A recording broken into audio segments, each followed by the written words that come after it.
أعوذ بالله من الشيطان الرجيم بسم الله الرحمن الرحيم قال الله تبارك وتعالى قل لا أسألكم عليه أجرا إلا المودة في القربى لکه تاسو پاته د پنجاب اسمبلی نه کوم قانون یا بل تحفظ بنیاد اسلام یک په نامه منظور شولو گرچه فاینل نه ده شوی دی حواله سره مو ډیر زیات تحفظات دي او پاکستان کې ډیر زیات بېچینی ورنه پیلو شوی ده ویلی پاکستان کې مختلف مکاتب فکر زندگی کوي نو اخت نظر کې عقاید کوم دي خپل خپل هر شو مختلف دي چوک چا باندې عقاید قانون زور سره نافذ نشي کولای دا یو حقیقت ده د څه قوانین څنګه نافذ نشي کېدای هغه عملاً ته معاشره کې نافذ نشي کولای هغه نه پکور د ګوریز وشي هغه نه انتشار نور زیاتیږي لکه دوی اهل بیت حواله سره کوم شکر کې ورکړه د اهل بیت علیه السلام په ځای رضی الله مثلا ولی کوي شي دوی نیمو اعتراض نشته دوی اهل بیت حواله سره څه سوچ او فکر لري مخاص نظریه دي چې اهل بیت ته اسمت درجه خدای ورکړي دي هغه معصومین دي هغه علیه السلام اول نه دي قیامت پورې هغه علیه السلام دي مو چوک مجبور نشي کوای نور شی حواله سره هم صحابه دي یغه احترام ټول باندې لازم ده به حرمتي متهم دین اجازه نه کوي زیاړو زورل د شيونه نور مو امامت نظریه ولایو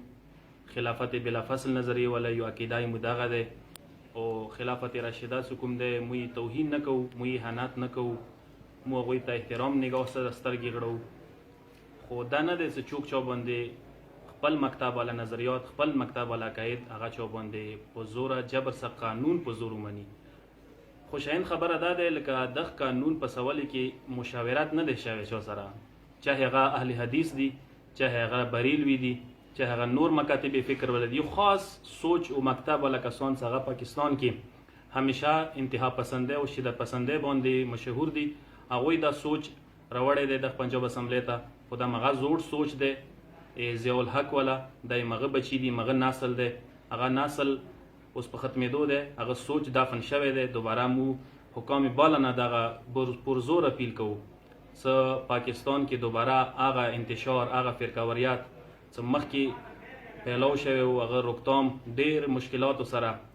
پاکستان امن قایم کړی دی ګورنمنت امن قایم کړی پاک فوج دی باندې قرباني ورکړي دوباره هغه انتشار اوسه پیلو نشي دی باندې پکور نظر ثاني وشي لکه څنګه گورنر باندې ساين نه کړی دا پکور د واپس کمیټې ته راشي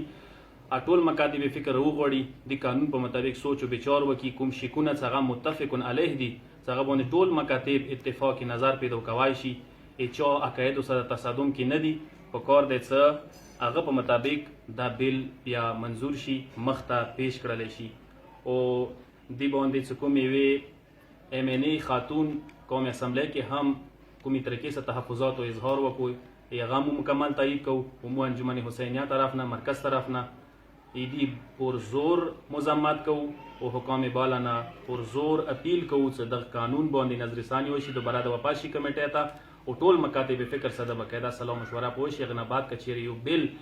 اسلام تحفظ لپاره پاس کېدای شي مو حمایت کو والسلام علیکم ورحمت